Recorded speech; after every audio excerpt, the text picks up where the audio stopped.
Hey everybody, it's me, Dr. Fuck from Thrash or Die with another insane, fucked up combat podcast. Yes, it's the Rock and Metal Combat Podcast with Ian Wadley and Terrence Reardon. That's right, I pronounced it right this time.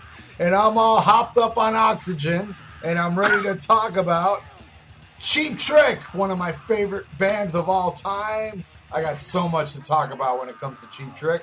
But before I go into my dribble, I want to say hi to my two co-hosts. How you guys doing?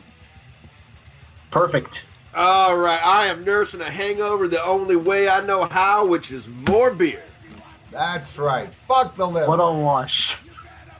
Fuck the liver. That's what I say. That's right. Fuck All right. So, you ever met my liver? He's an asshole. Yeah, cirrhosis of the liver. yeah, it has a hole in it. Yeah, I'm sure it does. All right, guys. So this week we're gonna talk about the second Cheap Trick album. If you want to know what I think about the first one, go check out my review on YouTube. But we're gonna talk about In Color now. I got the most insane story how I discovered In Color, and it's the same way I discovered Cheap Trick. Oh, you heard it in jail too? No. Oh, okay. Oh, that's my story. Me and your mom were at a crack house. No, I'm just kidding. It wasn't a crack house. Anyway, so my back in the Stone Age in the late 70s, there was a thing that I'm sure we talked about before, Ian, and I'm sure you're aware of it. It's the Columbia House. Yes. Columbia House. 8 albums for 1 penny. Exactly. So what happened was back then, if you got somebody to join Columbia House, you'd get a free record or something. I forgot what. But so my buddy was a part of Columbia House. So he wanted a free record, so he made me join. And I picked like a bunch of albums, but I didn't pick all that was supposed to be picked. So he picked one for me. And that ended up being Cheap Trick In Color. Now, this is way before Budokan. This may even be way before, this was before Heaven Tonight. They were very underground at the time. Nobody really knew about them. And when I received, and it was cassettes, I received all the cassettes. I remember seeing the Cheap Trick one, and my first impression, looking at that picture of Robin Zander and Tom Pearson sitting on motorcycles, I was thinking this is going to sound like the Beach Boys. So I never ended up listening to it. And this is the weirdest thing. What happened was I was going to erase it without even listening to it. And I was going to record like some shit on the radio. And my friend was like, hey, before you erase it, let's listen to it. I said, all right. And hearing that opening riff of Hello There, both our jaws dropped. We're like, what the fuck? This ain't the Beach Boys. And I fell in love with Cheap Trick to that point. As we speak today, I have seen them over 60 times live. I've never missed a Cheap Trick concert in South Florida since 1979, except for the time they opened for Def Leppard and Poison, and there you can understand why I wouldn't go to that shit. And I love him, and Robin Zander to this day is the greatest singer ever, I think. The guy can do no wrong, and he has 1,000 voices. He can sing anything. I bet he can do death metal. And if you listen to the middle section of Gonna Raise Hell, that is almost like screeching death metal. I could go on and on, but I'll let you guys talk about Cheap Trick. You know, that's all I got to say for now. I fucking love Cheap Trick. First came on my radar, just the radio songs everybody knows and heard, I Want You to Want Me, Surrender, If You Want My Love. Never really got into them. I know this is going to sound terrible, but keep my age in perspective. Till The Flame came out. And I was like, oh, that's a good fucking song. So I go out and buy The Flame. I was like in fucking 8th grade. And, that album, I loved The Flame, but I thought the album was like, eh. And then I heard the greatest hits, and I was like, wow, these guys got a lot of great, catchy songs. And then I had an epiphany moment. Like the great late comedian Bill Hicks said, there's a lot of good drug stories, positive drug stories. And one I had was driving high as a kite down this street back home called Kennedy Drive and hearing Gonna Raise Hell on the radio. And it was a religious experience. I mean, perfect amount of high. the greatest song. It goes on forever. The drone. I was like, holy shit, I need to dig deeper into Cheap Trick. And when I did, I couldn't have been more happier, especially with the first, I would say, 5 studio albums, and that Budokan is just pure pop perfection. Incredible. I love this band. They still tour and play great. They still put out new music, which I think is very important. And there's not enough great things I can say about Cheap Trick. So, Ralph, why don't you go into the first song with Hello There? Hello There, the opening track and the very first song I ever heard from Cheap Trick. Great little catchy number, right to the point, and has a little line in it that says, would you like to do a number with me? Which number means weed, joints. I don't know a lot of people know that, but he's referencing marijuana. Would you like to smoke a joint with me is what he's saying. I would. Yeah. What a great song. And also the first time I saw him live was in 1979 at the Miami Highlight with opening act The Rockets, which I have their album too. Anybody out there know The Rockets? They're a great band that's no longer around. Singer passed away. They have a great version of Oh Well from Fleetwood Mac, the Peter Green years. Awesome band, which I have both their albums. And actually, technically, they were the first band I ever saw live because Cheap Trick was headlining. And they opened with Hello There. I'll never forget the solo where Rick Nielsen would go up those. He had on stage like these 3 steps, and he would go up and he'd just like go back and forth on it, doing that little solo. It was mind blowing. I was with my dad too. My dad took me to that show. My dad's a very conservative guy, so next to me there was like these guys smoking weed.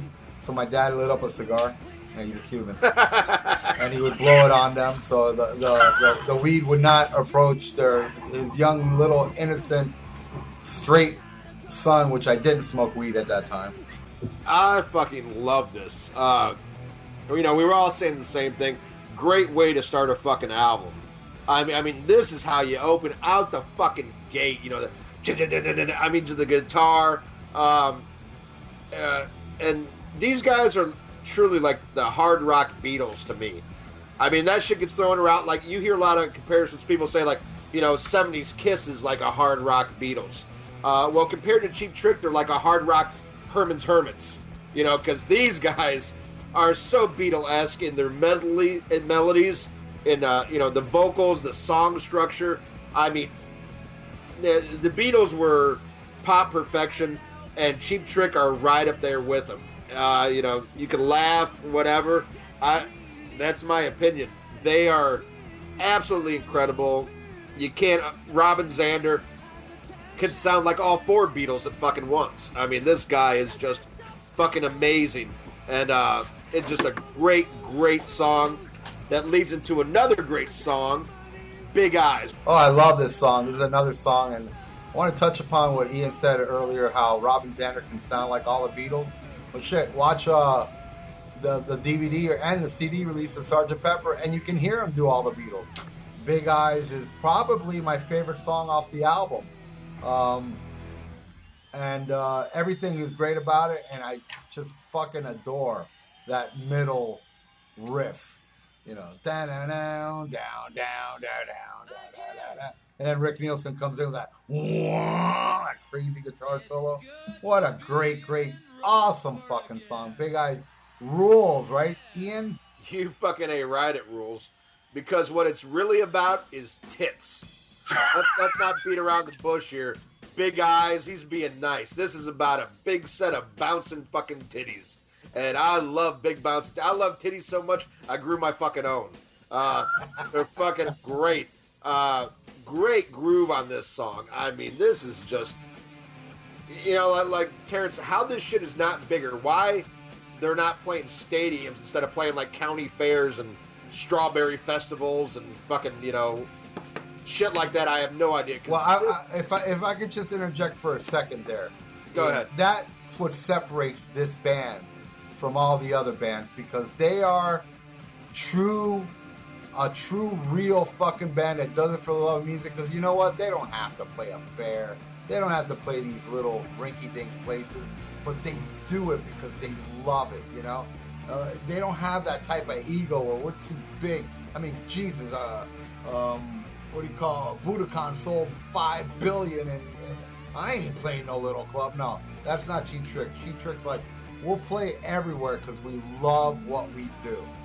So that's all I wanted to say about that. Continuing, sorry to cut you off. Well, actually, I'm not sorry, but go ahead. Yeah. No, I expect about as much. You know, try to steal my thunder. I get it. This is a great song about great tits that are big.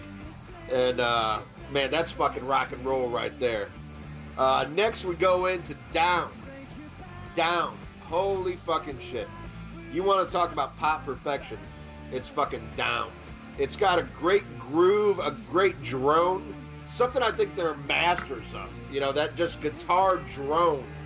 And then you got fucking Tom Peterson's fucking, 55-string bass behind it. Fucking, I don't know how he plays all that shit, but goddamn, he makes it sound good. And, don't count out the fucking man in the back, who I wish was still there, Mr. Bunny Carlos. Bunny Carlos is tight as a motherfucker. Everything about this song is just goddamn perfection. This should be on everybody's fucking iPod. If it's not on your iPod or your Walkman, whatever the fuck, it should be. Pick up in color and play fucking Down. There are people out there that don't like Cheap Trick, but those people don't like melody. So fuck them. Exactly. So this show ain't for them. You know, there's a lot of people that listen to our shit. Obviously, are Thrasher Die fans, and they're not gonna get this. You know, so and that's fine. But you know, believe it or not, there are a lot of Thrasher Die fans I have met that love the Beatles and maybe don't know enough about Cheap Trick that maybe this episode will help them. Down. Wow. Yeah. Again, I agree with Ian. It's just pop perfection, and a label that's been thrown on Cheap Trick is power pop, and I think it fits them really well because it is powerful, but it's pop at the same time. And this song also, another thing, underlining this beautiful poppy music is very dark subjects, and the lyrics are kind of dark. It's like, I want to live on a mountain way down under in Australia. It's either that or suicide. It's just a strange strain on you, which, it doesn't make sense, but it does make sense. It's kind of like, it's, beautiful, live on a mountain in Australia, but if I don't do that, I'm going to kill myself, and they have a lot of songs kind of like that, like I'll Be the Same, Gonna Raise Hell. It's like they talk about dark subjects with beautiful music and beautiful harmonies and vocals. It's just amazing.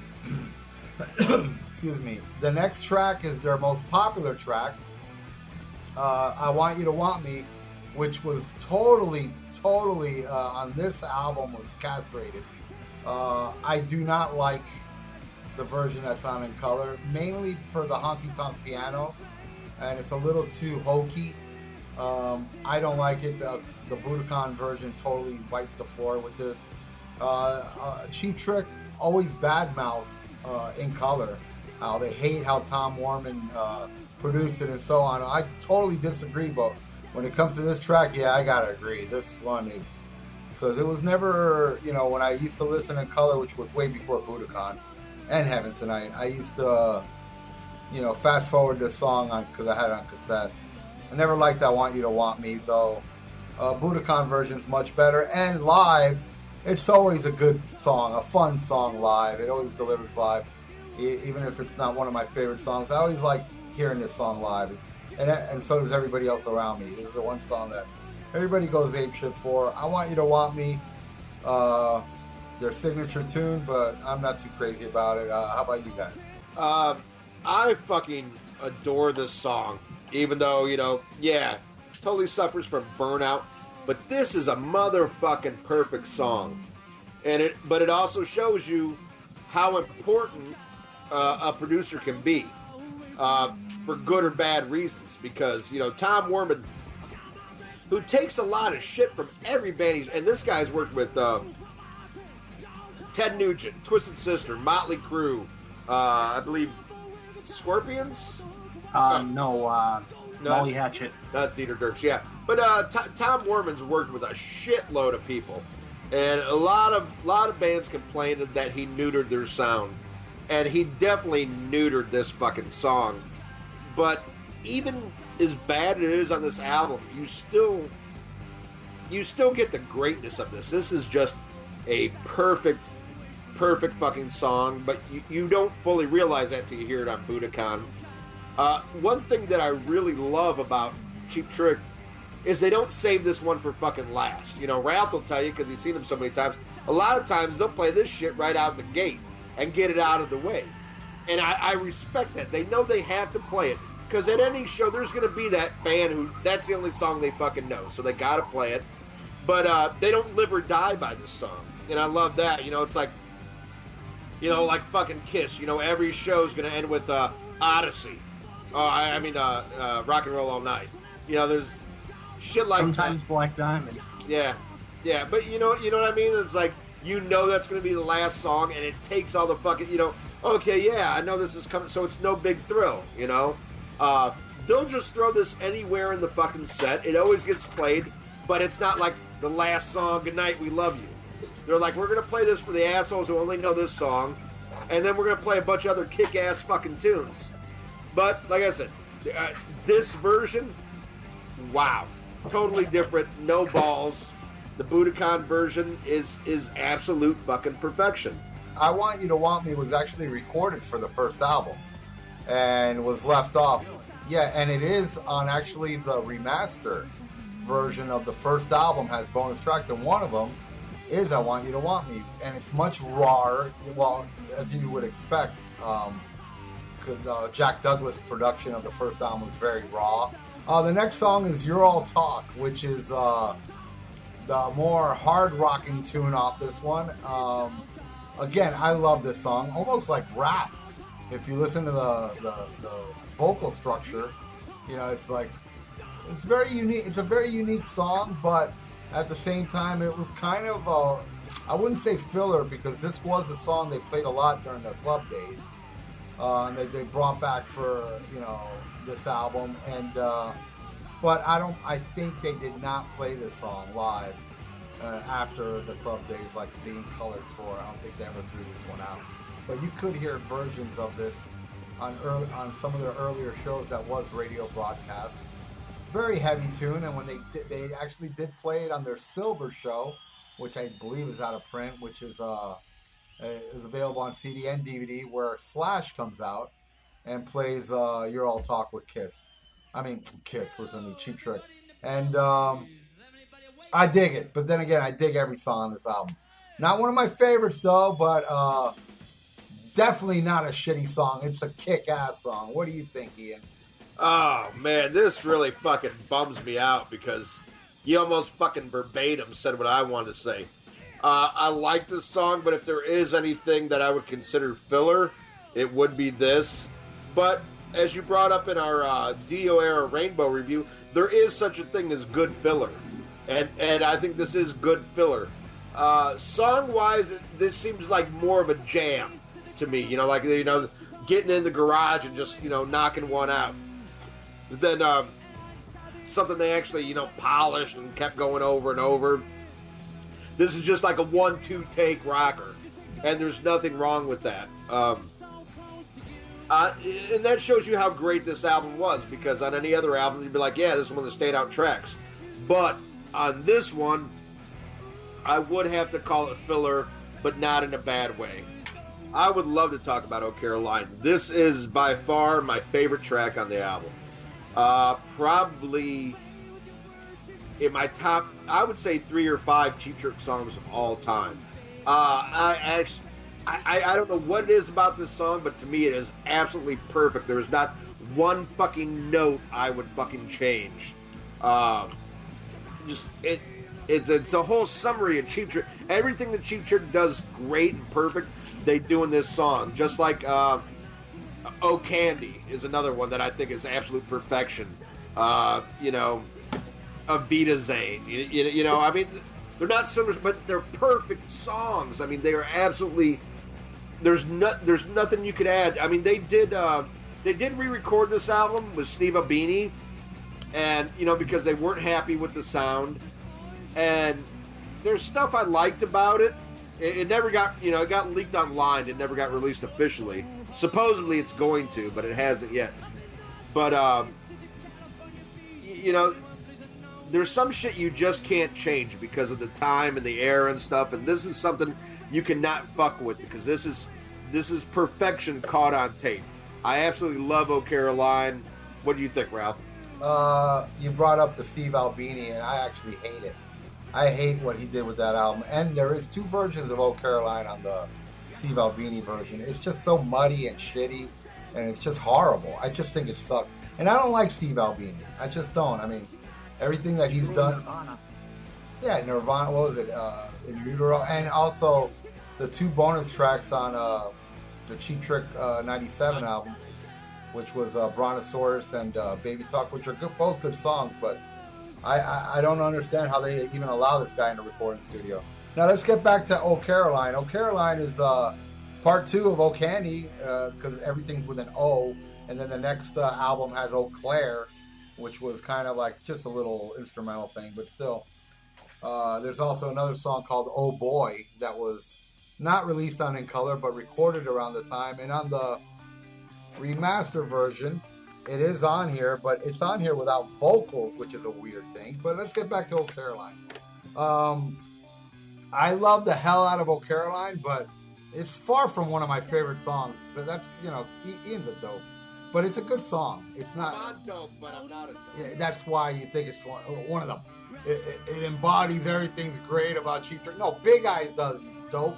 All right, so So Caroline, goddammit. no, "Oh Caroline's great." Downed, asshole. It Down is better too. Come on, Jesus, I think everything's better than "Oh Caroline" on this album. But this album's awesome because "Oh Caroline" is a great song. I love it mainly for Mr. Zanger's vocals, and yeah, it's a great song. I hate to say anything bad about it, but I really don't subscribe to it being the best song on the album or one of the best Cheap Trick songs. Only an idiot would think that.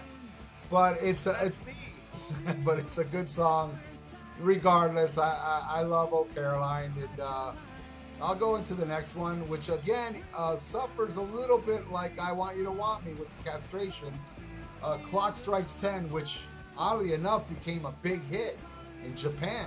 It was a top 10 or maybe even #1 song in Japan. That's why when Cheap Trick went over there, it was both.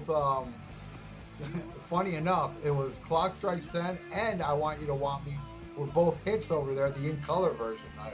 So I guess Japan likes castrations. But oh, what a hard rocking song! This is man. I mean, if it would have been produced differently, it would have been like the heaviest song on the album, heavier than "You're All Talk." Great song. I love "Clock Strikes 10." It's just and I love when they play this live. It's just such a kick-ass rocking tune. But it does suffer a little castration on here. I think these are the only 2 songs that are heavily castrated on the album. Where the rest of it, I have no problem with. Yeah, I think Ralph needs to start fucking drinking again because the version on here is awesome. While I do love the Budokan version, I fucking absolutely love the studio version as well. This is a fucking ass-shaking fucking rocker. Like, if you don't see some asses shaking and some titties bouncing when they play this song, then you're fucking Ray Charles, because everybody should be going nuts when this gets played. Great fucking rock and roll lyrics. I mean, just simple lyrics, but it's talking about, just got paid, going out, I'm gonna fucking party, I'm gonna rock and roll, devil may care kind of fucking attitude. Just sums up fucking rock and roll like crazy. Bunny Carlos goes crazy on this. Rick Nielsen goes crazy on this. This is a perfect fucking song. And it's just as good on the studio as it is on the live album. I don't care what these 2 assholes say. Great fucking track. Well, "Southern Girls" is again one of my favorites, and this one is again like power pop right there. Yeah, the Budokan version, I guess I like. I don't know if I like it more. Probably the same. I like. It's actually not the part of the original Budokan. You're talking about the complete show, which I highly recommend that one over you know, anybody that hasn't really heard the original Budokan, go get the complete show so you don't get kind of like, you know, tainted like I did, because I'm just so used to that track listing of the original Budokan that it kind of throws me off listening to the complete version. But I still love the complete version way more. Oh God, I love Southern Girls. Are you kidding me? I mean, I love the song and I love Southern Girls, man. Even the ugly ones, I love them all. They fucking rule. And it's got that beachy vibe, and I live on the beach. And I just love Southern Girls. And this is like Van Halen 2, an awesome album to listen to while you're on the beach. It's a great summertime album. A good fun song. Southern Girls rules, Ian. Oh, you fucking dick. Because I even put that in my notes. I was like, this would sound perfect on fucking Van Halen 2. Another perfect summertime album. This is a great, great summertime song. Very rock and roll. Yeah, you kind of fucking nailed it. You took everything I fucking had written down, you son of a bitch. Don't call me a son of a bitch. My mom sucks you really nice, and she's very nice to you. She's no bitch. Call me son of a slut, okay? And don't call me an asshole, you motherfucker, Ian. Yeah. Hey, Ian, just remember, if it wasn't for us assholes, you shits wouldn't be here. All right, and with that note, we go into Come On, Come On. Another great song, great groove. This is gonna sound fucking gay as shit, but dreamy fucking vocals on this song. The vocals fucking make this. This whole album is probably Tom Werman's production at its best. Other than, you know, the neutering of I Want You to Want Me, I think he added a shine onto everything else that was really good. He did the same thing with Heaven Tonight. And I believe he produced Dream Police as well. Yes. Yes, he did. And man, I think he did a great job on all of them. And this, I think, is his production at its best. Come on. I just think the track listing's a little messed up. It's weird how they put this toward the end of the song. It's a good first side one song, man. I think this would have went better after Big Eyes actually, and before Down. Great song, and yeah, it's played well on Budokan. It's really early, right after Hello there. I love this song. Again, power pop at its finest. Just awesome. I mean, there's not much more I can say about it, except weird thing, they have an album called Rockford with a song called Come On on it, which is completely different, which is weird. I don't know, I can't explain that, and it's nowhere near as good as this Come On. But great song. Now let me end the album here. So Good to See You, a song that I know they didn't play live back then, a song that I'm pretty sure was written around the time this album was done, where like back in the 90s they did 4 shows where they played the album in its entirety, and that's the first time they played So Good to See You, was during those shows which was recorded for the CD Music for Hangovers, which I believe now is out of print. What a great song, and Robin Zander holding that note. It's just great music.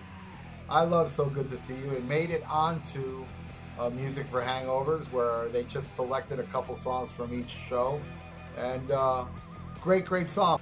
I love So Good to See You. It is probably my second favorite on the album, and I think it's a great closer.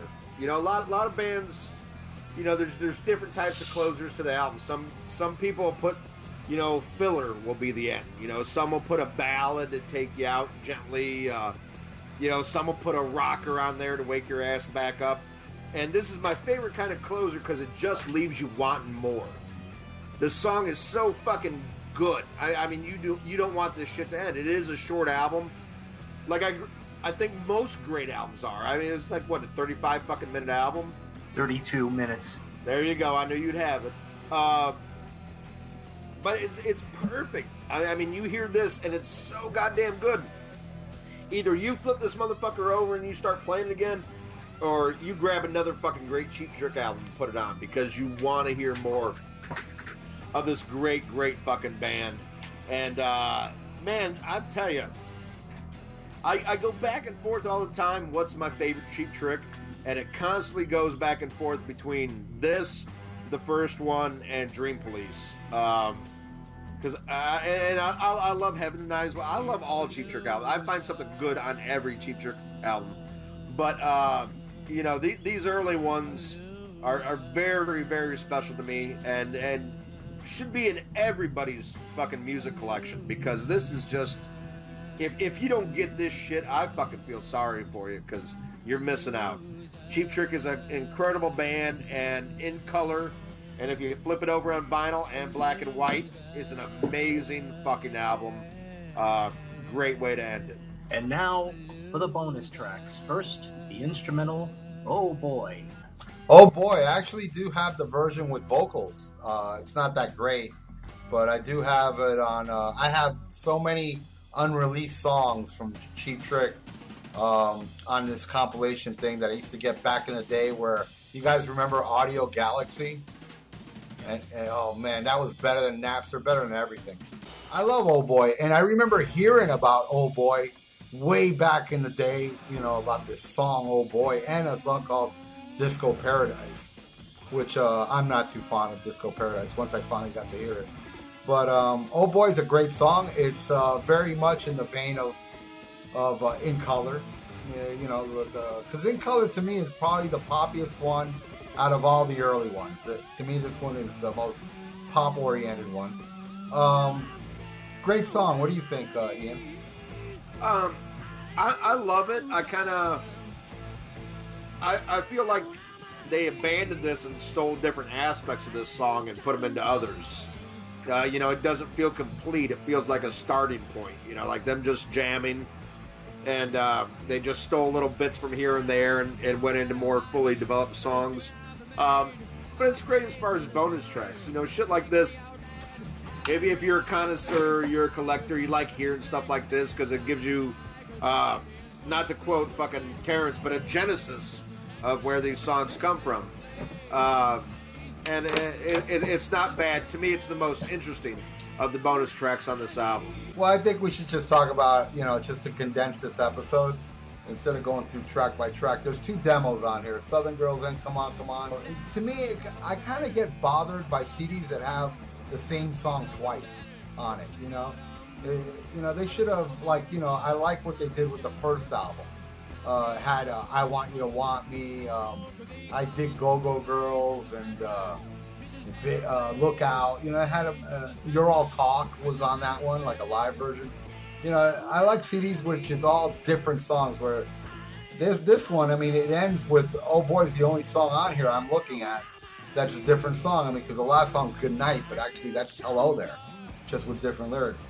But yeah, whatever. It's kind of, I mean, let's condense it all, guys. Let's just do it all. Southern Girls and Come On, Come On are demos, and then there's 2 live tracks, You're All Talk and Good Night, and they're live tracks. It's good, but I would have preferred different songs. What do you guys have to say about the last of the bonus tracks? Unfortunately, I gotta agree with Ralph. Of the remasters, this definitely has the worst bonus tracks, because really, Oh Boy is the only one of substance that shows you something different. The rest is just, you know, the demos, they became better versions. The live ones, go to fucking Budokan. I feel like they were like scraping the bottom of the barrel, like, oh, we gotta have something extra on this, because I don't think they really add anything. But the album is so fucking great, it doesn't. You don't have to put this shit on here to get me to buy this fucking album, because it's fucking fantastic. Love this band, love this album. Okay, so let's sum up the episode of Cheap Trick, where we talk about our love for Cheap Trick and anything else we want to like. Again, to me, the first 5 studio albums is, to me, their peak. But they did have a few great albums afterwards. Like, I really like the Cheap Trick 97 album. And I love the latest, the last one they did, the latest. The other ones had its moments. I mean, I don't hate them. The only one I really do despise is The Doctor, and I'm not too crazy about Standing on the Edge. One on One I really didn't like, but I've grown to like it now. But I still don't think it's as great as the ones I just mentioned. Rockford and what's the other one? Special One. Special One. Those two albums were weird to me. A lot of Cheap Trick fans point to those as amazing albums. I I don't get it. They do have their moments that I really like, but especially, the Special One had like 3-4 tracks. But man, Rockford, I gotta listen to that again because that one just doesn't grab me for some reason. It's not bad, it's got the power pop vibe and everything, but it never really grabbed me for some reason. So I don't think I've given it enough of a chance. The one album that really gets slammed on a lot, other than The Doctor, is Busted. And Busted does have a lot of craptacular songs on it, but it has some gems too. Like some of my favorite later Cheap Trick songs are on Busted, like Walk Away is probably my favorite song off there, and You Drive, I Steer I really like, and the cover version of The Moves, Rock and Roll Tonight. Great songs. Lap of Luxury too gets a lot of shit, and I like a lot of shitty tunes on that one too, but I like Let Go, Wrong Side of Love. I love Ghost Town, which was a signal that didn't do anything, but Robin Zander's voice on that is just fucking great. And All Wound Up, Doctor's just pure garbage. And I would have to say my favorite of the non-Tom Peterson albums is Next Position Please. I think that one has some really good pop songs like Borderline, what's the name of that song? Heaven. I Can't Take It, written by Robin Zander, and Heaven's Falling, is it called? Oh man, that's like an amazing song. I Don't Love Here Anymore, great, and the title track. I like Next Position Please a lot, but at the same time, it does have that dated 80s production. Todd Rundgren did. I mean, if it would have been produced by Tom Warman, it would have been better. But to me, my favorite is the first album. But I really, really love All Shook Up. For some reason, that album is quirky and weird, but man, I put that up there with the first album. And then there's Dream Police, which is amazing. To me, that's Tom Warman's best production on all Cheap Trick albums. I mean, he just hit a home run with every song, and Heaven Tonight is, I gotta say this, and it's gonna sound weird to everybody, but every album I just know I like more than In Color. And In Color, as you just heard, I love the hell out of it, but I would have to say that would be probably the bottom of my list. I would say the first one, All Shook Up, Dream Police, Heaven Tonight, and then In Color, in that order. But all phenomenal albums, no fillers. I don't think Heaven Tonight has any fillers. It's Taking Me Back, On the Radio. I love those freaking songs. And those are like the fillers on the album. And that's it. I just love the hell out of Cheap Trick. I can go on and on, man, because I have a million Cheap Trick stories. But we'll save that for future episodes because I would love to tackle some more Cheap Trick albums in the future. Well, I love Cheap Trick. I think I made that clear. The 70s albums, and if you want to throw in All Shook Up, are by far my favorites.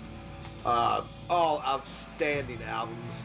The 80s, I don't know if there's some classic albums there, but I mean, every album has some gems, and some fucking turds too. Even The Doctor has a song called Take Me to the Top, which is actually pretty good. Yeah, no, that's a real good song. A shitty album, but a good song. And a lot of it suffers from 80s production. But there's always something good to be, because they're such great songwriters. You get to the 90s, and unfortunately it horribly started out with Busted, which, Richie Zito's production was horrible. But I like Woke Up with a Monster. I think there's some great... the title track on Woke Up with a Monster I think is great. Was produced by Ted Templeman. One of the last albums I think he produced. 97 is a great album. I agree with Ralph. As far as the newer ones, I agree with Ralph. Rockford didn't grab me at all. I disagree with Special One. I think Special One has some really good songs on it. Like Pop Drone, I think is great. Best Friend, Hummer. There's some really good songs on that. You mentioned you like the latest. I haven't. That one did not grab me at all. I have to give it another chance, though. But they never disappoint live. A couple of quick Cheap Trick stories. The first time I saw him was in the 90s. Unfortunately, it took that long for me to see him. And I was so excited, I got a little bit too overzealous and a little bit too drunk, believe it or not. And in between every song, I was screaming out Vida Zane. And to the point where Rick Nielsen finally screamed out, he goes, Avita Zane to you. And I was like, okay. I'm like, okay, maybe I better shut up.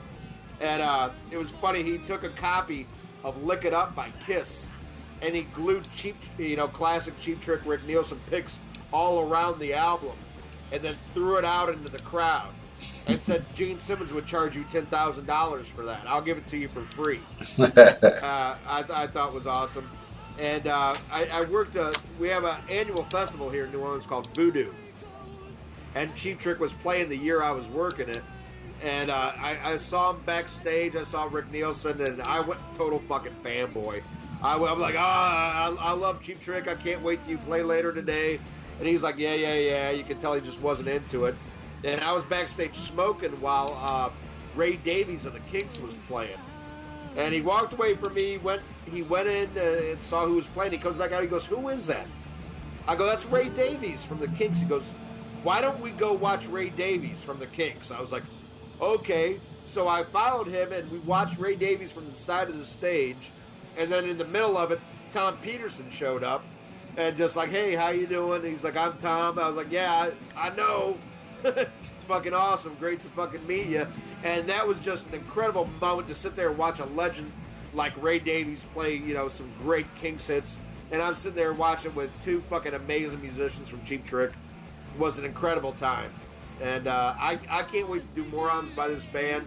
I hope some of our fans who listen to this that aren't normally into Cheap Trick, put your prejudices aside. Check out a couple of these albums. Give it another shot. They're not, this ain't fucking Bon Jovi by any means. It's lighter, but it's great songwriting. And I encourage everybody, please check out Cheap Trick. Well, as far as, I don't know, I wouldn't go as far as say it's lighter, man. I mean, Cheap Trick is to me, there's heavier than Bon Jovi. Bon Jovi is not heavy, man. There's nothing heavy about that guy, Well, no. Don't even mention Bon Jovi, I'll throw up.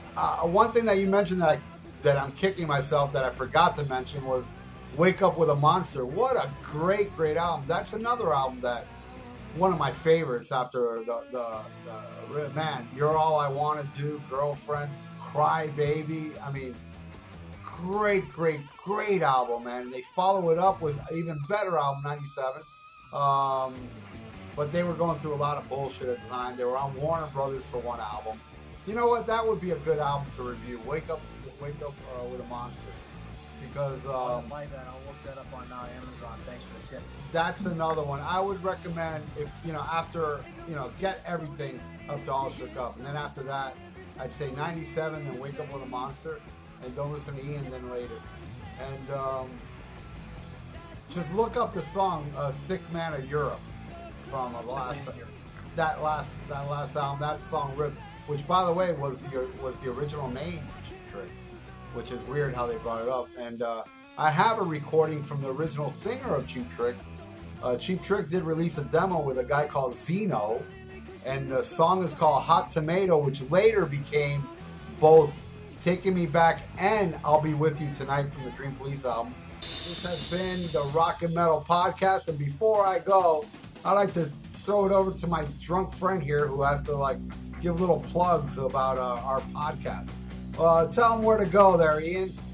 All right, you can all go to heaven tonight, as far as I'm concerned. Make sure you check us out on Podbean. We are now, thankfully, on iTunes. We've had an amazing run. At the time we're recording this, you're only seeing our first 6 episodes. And we've got almost 7,000 plays. And we want to thank you all. Check us out. Like I said, Podbean, go on iTunes. Please go on iTunes. Leave some comments. I mean, if you want to badmouth Terrence, that's all right, as long as you give us a 5-star review. Watch it there. I know. Also, we have a YouTube channel, Rock and Metal Podcast, all one word. And you can see it's this episode, but there's pictures behind it. Terrence does his own little 2.0 version where he adds even more tidbits. So there's all kinds of ways to enjoy me and these other two jerks. And thank you so much for listening. All right, fuck football.